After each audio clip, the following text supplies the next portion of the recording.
কথাও হঠাতে হয় সাগে হয় আপোনালোকৰ চকুৰ আগতে আছে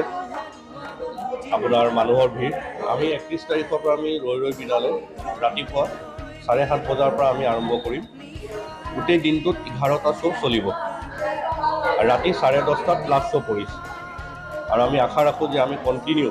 যেতিয়ালৈকে মানুহে আমাক সঁহাৰি দিয়ে আমি এনেকৈ চলাই যাম বুলি হয় আমি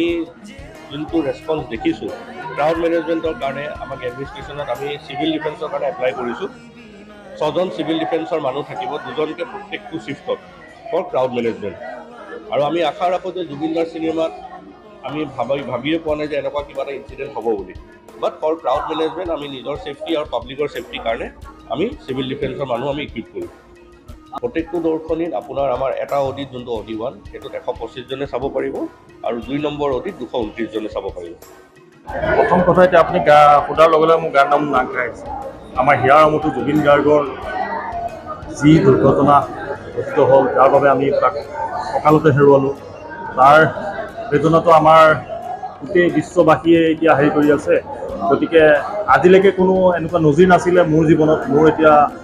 48 বছৰ বয়স কিন্তু আজিলৈকে এনেকুৱা নাছিলে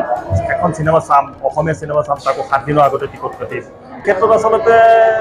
বিভিন্ন ধৰণে সকলোৰে দৃষ্টিকোণত বেলেগ ধৰণে কথাবিলাক চিন্তা কৰিছে বা কৈছে ব্যক্ত কৰিছে কিন্তু এই